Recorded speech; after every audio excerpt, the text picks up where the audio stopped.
नमस्कार मित्रों, political science learning with Jitendra YouTube channel पर आपका हार्दिक स्वागत है। मित्रों, यहाँ पर हम पॉलिटिकल साइंस पढ़ रहे थे और पॉलिटिकल साइंस के अंतर्गत हमने संविधान वाला पोर्शन अभी चालू कर रखा है। इस संविधान वाले पोर्शन में हम देख रहे हैं संविधान की विशेषताएं। इससे संबंधित एक वीडियो मेरा इसमें हो चुका है। दूसरा वीडियो आज हम यहाँ पर देखेंगे जिसमें हम मुख्य रूप से संविधान की विशेषताओं को देखेंगे। यहाँ पर संविधान की विशेषताएँ तो बहुत सारी है, लेकिन हम उन्हीं विशेषताओं को देखेंगे जो सामान्यतः हमारे कंपटीशन एग्जाम में पूछी जाती है या फिर हमको जानना अनिवार्य है एक संविधान को जानने वाला होने के नाते या फिर संविधान को समझने के लिए। इससे पहले मैं आपको ये रिक्वेस्ट कर दूं, प्रार्थना कर दूं, निवेदन कर दूं कि आप इस वीडियो को अधिक से अधिक लाइक करें, शेयर करें और यदि आपने अभी तक हमारे चैनल को सब्सक्राइब नहीं किया है तो आप चैनल को सब्सक्राइब कर लें ताकि हमारी ओर से जो भी नोटिफिकेशन, जो भी वीडियो अपलोड होंगे उनके नोटिफिकेशन आपको तुरंत प्राप्त होते रहे। इसके साथ ही मैं कहूँगा ये मेरे वीडियो हर कॉम्पिटिटिव एग्ज़ाम के स्टूडेंट के लिए उपयोगी होंगे।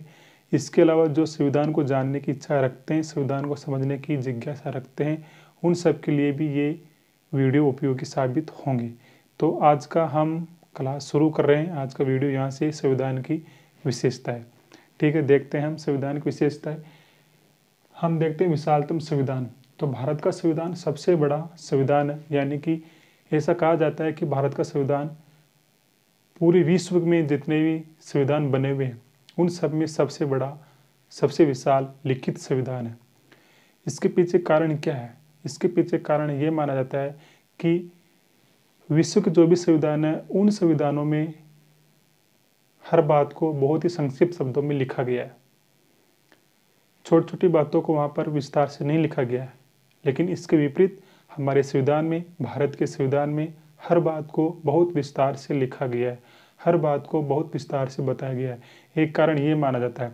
दूसरा कारण माना जाता है कि हमारे संविधान में केंद्र और राज्यों के लिए एक ही संविधान बनाया गया है। हमारे यहाँ पर केंद्र और राज्यों के लिए, यहाँ तक कि स्थानीय स्वशासन, स्थानीय निकायों की शासन व्यवस्था किस प्रकार से संचालित होगी, इन सब का प्रावधान भी एक ही संविधान में किया गया है। दूसरा कारण ये माना जाता है। और तीसरा कारण माना जाता है कि हमारे संविधान में हर बात का बहुत विस्तार से लिखा गया है। मौलिक अधिकार भी पूर्ण रूप से हमारे यहाँ पर बड़े विस्तार से लिखे गए हैं। तो तीन कारण हमारे संविधान में माने जाते हैं। संविधान का विशाल होने के कारण वर्तमान में देखें तो वर्तमान में हमारे संविधान में मुख्य रूप से 22 भाग है और 25 भाग है सामान्यतः, लेकिन मूल रूप से 22 भाग ही है और नए जोड़े गए हैं उसके हिसाब से 25 भाग हो जाते हैं। अनुच्छेद की बात करें तो मूल रूप से 395 अनुच्छेद है, लेकिन सामान्यतः हम गणना की दृष्टि से देखें तो हमारे संविधान में 465 प्लस अनुच्छेद है। इनकी संख्या बढ़ती रहती है, कम भी हो सकती है, लेकिन ये मूल है, इनमें कोई परिवर्तन नहीं होता है। मूल रूप से संविधान में 395 अनुच्छेद ही माने जाते हैं। अनुसूची की बात करें तो अनुसूचियाँ 8 थी मूल संविधान में। मूलतः संविधान में 8 अनुसूचियाँ शामिल की गई, उसके बाद में 4 और अनुसूचियाँ नई जोड़ दी गई, तो कुल अनुसूचियाँ हो गई 12, यानी कि 9, 10, 11 और 12 नई अनुसूचियाँ यहाँ पर जोड़ी गई। इसके बाद में हम देखें हमारे संविधान की दूसरी विशेषता आज के वीडियो में, तो संपूर्ण प्रभुत्व संपन्न गणराज्य। भारत एक संपूर्ण प्रभुत्व संपन्न गणराज्य है। संप्रभुता की बात करें है कि हम संप्रभुता क्या होती है, इसका मतलब हम देखें या फिर इसको हम संप्रभुता भी कह सकते हैं। संप्रभुता, संप्रभुता का अर्थ होता है कि भारत आंतरिक रूप से और बाहरी रूप से किसी भी प्रकार का निर्णय करने के लिए स्वतंत्र होगा। भारत के ऊपर किसी भी विदेशी शक्ति की कोई सत्ता स्थापित नहीं होगी, यानी कि भारत में आंतरिक रूप से कौन से कानून बनाए जाएंगे, भारत के अंदर किस प्रकार की शासन व्यवस्था होगी, भारत की शासन व्यवस्था को किस प्रकार से चलाया जाएगा, इसका निर्णय सिर्फ और सिर्फ भारत करेगा, ना कि अन्य कोई देश। इसके अलावा बाहरी तौर पर हम देखें तो बाहरी तौर पर भारत किस प्रकार के संबंध रखेगा, किस देश के साथ में किस प्रकार का समझौता करेगा, संधि करेगा, किस प्रकार से अपनी विदेश नीति का संचालन करेगा, इन सब बातों का डिसीजन करने का, इन सब बातों का निर्णय करने का राइट सिर्फ और सिर्फ भारत के पास में होगा। तो भारत एक संपूर्ण प्रभुत्व संपन्न गणराज्य है। इसमें कोई दो राय नहीं है और ये सब प्रावधान करता है हमारा संविधान। ठीक है, इसके अलावा हम देखें समाजवाद व पंथ निरपेक्षता, ये भी हमारे संविधान की विशेषता बताई जाती है। हालांकि समाजवाद और पंथ निरपेक्षता हमारे संविधान में मूल रूप से शामिल नहीं किए गए थे। समाजवाद शब्द और पंथ निरपेक्षता शब्द हमारे प्रस्तावना में जोड़े गए हैं 42वें संविधान संशोधन 1976 के द्वारा, और ये 42वां संविधान संशोधन 1976 लागू हुआ था 3 जनवरी 1977 को। ये आपको ध्यान में रखना है, 42वां संविधान संशोधन लागू कब हुआ? 3 जनवरी 1977 को। और हुआ कब था? 42वां संविधान संशोधन 1976 में। उस समय पीएम थी हमारे देश की इंदिरा गांधी। उस समय पर यह 42वां संविधान संशोधन किया गया और संविधान में जोड़े गए समाजवाद और पंथ निरपेक्षता शब्द। एक बात मैं और बताऊं, संविधान सभा के अंतर्गत जब संविधान सभा चल रही थी, बहस हो रही थी, उस समय पर केटी शाह नाम के संविधान सभा के एक सदस्य थे। उन्होंने प्रस्तावना में समाजवाद शब्द जोड़ने का प्रस्ताव रखा था, लेकिन बाबा साहब भीमराव अम्बेडकर जी ने ये कहते हुए इसको अस्वीकार कर दिया था कि समाजवाद हमारे संविधान में पहले से ही अंतर्निहित है, इसलिए यहाँ पर अलग से समाजवाद शब्द को जोड़ने की कोई आवश्यकता नहीं है। तो लेकिन बाद में 42वें संविधान संशोधन के द्वारा इसको स्पष्ट रूप से जोड़ दिया गया। यहाँ तक कि पंथ निरपेक्षता जो है, इसके बारे में भी कहा गया था कि इसको भी प्रस्तावना में शामिल किया जाना चाहिए, लेकिन इसके बारे में भी बाबा साहब ने मना कर दिया था कि इसकी कोई आवश्यकता नहीं है, क्योंकि पंथ निरपेक्षता हमारे संविधान में अंतर्निहित हमने कर दी है। लेकिन स्पष्ट रूप से 42वें संविधान संशोधन 1976 के द्वारा यहाँ पर दर्शा दिया गया। अब हम देखें कि समाजवाद किसे कहते हैं। तो समाजवाद उसे कहते हैं जहाँ पर उत्पादन के संसाधनों पर सरकार का पूरा नियंत्रण हो, किसी वर्ग विशेष का कोई अधिकार नहीं हो ज़्यादा, उत्पादन के संसाधनों पर पूरा नियंत्रण हो सरकार का। जैसे कि हॉस्पिटल अधिकतर सरकारी होंगे, स्कूल अधिकतर सरकारी होगी, जिससे कि समाज में आर्थिक असमानता जो खाई है उसको दूर किया जा सके। दूसरा हम देखें, पंथ निरपेक्षता का अर्थ होता है कि राज्य का अपना कोई धर्म नहीं होगा, राज्य धर्म को लेकर तटस्थ रहेगा, न्यूट्रल रहेगा। राज्य किसी भी धर्म को प्रोत्साहित नहीं करेगा विशेष रूप से, न ही किसी राज्य किसी धर्म को हतोत्साहित करने का काम करेगा। राज्य दृष्टि में दोनों धर्म या फिर भारत में जो भी धर्म होंगे वो सब समान होंगे। इसके अतिरिक्त एक और विशेषता हम देखते हैं, मौलिक अधिकार। मौलिक अधिकार हमारे संविधान का सबसे बड़ा भाग माना जाता है और मौलिक अधिकार भाग 3 आर्टिकल 12 से 35 में वर्णित है। अनुच्छेद 12 से 35 में मौलिक अधिकार दिए गए हैं। कुछ लोग 14 से 32 तक भी बताते हैं, लेकिन वो गलत हो जाएगा। मूल रूप से संविधान को हम देखें तो संविधान में अनुच्छेद 12 से लेकर 35 तक मूल अधिकारों की व्यवस्था की गई है। हमारे संविधान का सबसे बड़ा भाग माना जाता है भाग 3, इसी कारण से इसको मैग्ना कार्टा भी कहा जाता है। मौलिक अधिकार लागू क्यों किए गए?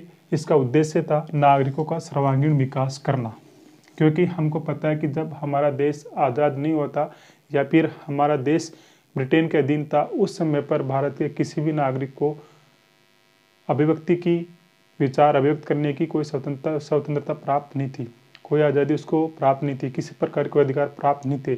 तो उस समय पर हमारा कोई सर्वांगीण विकास नहीं हो पा रहा था। हमारे पास में योग्यता है बोलने की, फिर भी हम बोल नहीं पा रहे थे। तो लोगों का सर्वांगीण विकास हो, इसी को दृष्टिकोण में रखते हुए हमारे संविधान में मौलिक अधिकार शामिल किए गए और उसके बाद में शामिल किए गए मौलिक कर्तव्य, जो कि हमारे संविधान की प्रमुख विशेषता मानी जाती है।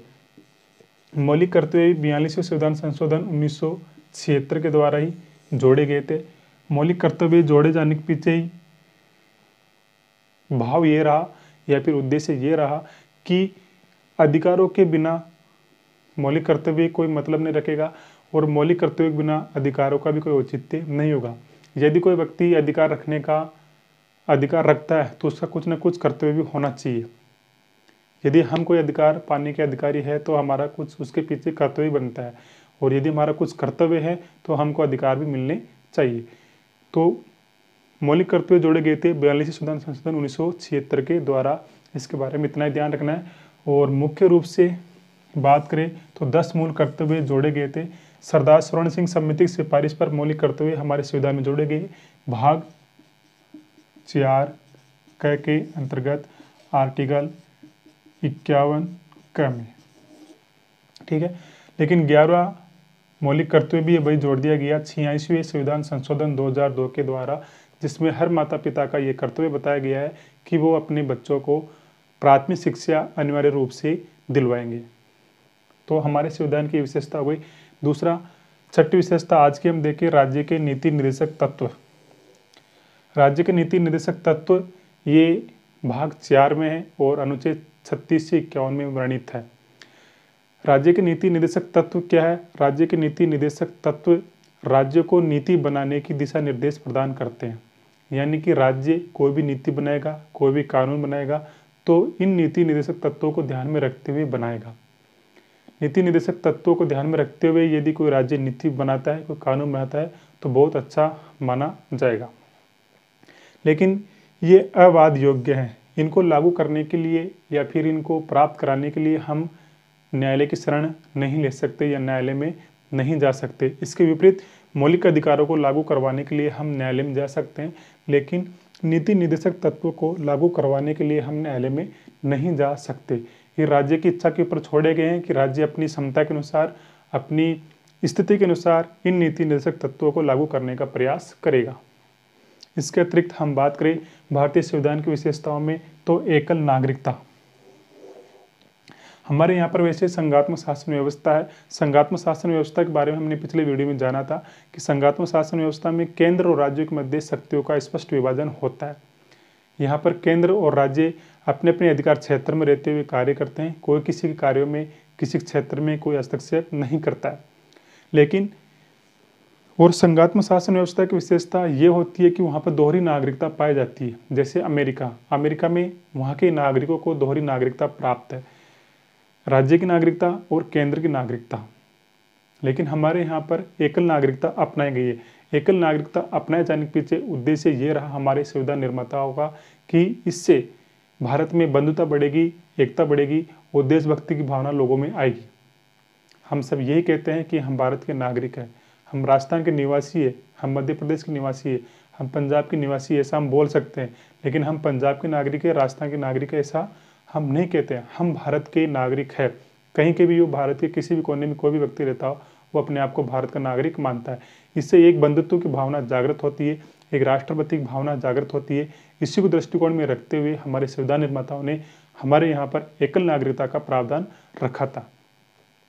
दूसरा, वयस्क मताधिकार। आज़ादी से पूर्व हमारे देश के किसी भी नागरिकों को वयस्क मताधिकार का कोई अधिकार प्राप्त नहीं था, या फिर यूँ कहे कि वोट करने का अधिकार प्राप्त अधिक लोगों को प्राप्त नहीं था। उन्हीं गिने चुने लोगों को वोट करने का अधिकार प्राप्त था जो ब्रिटेन की सरकार के कुछ विश्वास पात्र लोग थे। हमारे यहाँ पर वयस्क मताधिकार की व्यवस्था की गई है। मतलब जो व्यक्ति 18 वर्ष की उम्र प्राप्त कर चुका है और जिसका नाम मतदाता सूची में इनरोलमेंट हो चुका है, वो व्यक्ति वोट देने का अधिकारी होगा, अपना प्रतिनिधि चुनने का अधिकारी होगा। चाहे वो किसी भी धर्म से आता हो, किसी भी जाति से आता हो, गरीब हो, अमीर हो, पढ़ा लिखा हो, अनपढ़ हो, कैसा भी हो, जिसने 18 वर्ष की उम्र प्राप्त कर ली है और जिसका नाम मतदाता सूची में दर्ज हो चुका है, वो वोट देने का अधिकारी होगा। ये अधिकार हमारे यहाँ पर दिया गया है। तो ये भी एक हमारे संविधान की विशेषता मानी जाती है। सबसे महत्वपूर्ण विशेषता एक हम इसको भी मान सकते हैं, स्वतंत्र न्यायपालिका। हमारे संविधान में स्वतंत्र न्यायपालिका की व्यवस्था की गई है। अनुच्छेद 50 में स्पष्ट रूप से कहा गया है कि न्यायपालिका कार्यपालिका से स्वतंत्र होगी। यानी कि कार्यपालिका न्यायपालिका के ऊपर किसी प्रकार का कोई दबाव नहीं बना सकेगी। न्यायपालिका को स्वतंत्र रखने के पीछे कारण क्या रहा? एक तो न्यायपालिका हमारे संविधान की क्या होती है? संरक्षक होती है। यदि न्यायपालिका स्वतंत्र होगी तो संविधान की सुरक्षा कर सकेगी। संसद यदि संविधान के विपरीत कोई कानून बना रही है तो न्यायपालिका उसकी न्यायिक समीक्षा करके उस कानून को संविधान के विपरीत पाए जाने पर रद्द कर सकती है।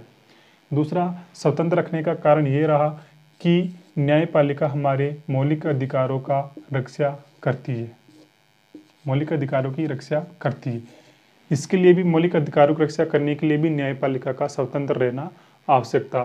तीसरा कारण हम माने कि न्यायपालिका केंद्र और राज्य के बीच में कोई विवाद उत्पन्न हो जाता है, केंद्र और राज्य के बीच में कोई विवाद उत्पन्न होता है तो उन विवादों का निपटारा करने का काम भी न्यायपालिका करती है। तो इन सब कारणों की वजह से मुख्य रूप से न्यायपालिका को कार्यपालिका से स्वतंत्र रखा गया। तो आज की वीडियो में हमने लगभग 9 विशेषताएं हमारे संविधान की देखी है और कुछ विशेषताएं अन्य देशों के संविधानों से तुलना करते हुए हमने पिछले वीडियो में देखी थी। वो भी बहुत कम समय का वीडियो था और ये भी बहुत कम समय का वीडियो रहा है, क्योंकि इसमें समय की बचत इस कारण से भी हो जाती है कि मैं यहाँ पर कुछ चीज़ें पहले से लिख लेता हूँ, उसके बाद में समझाने का ही रहता है।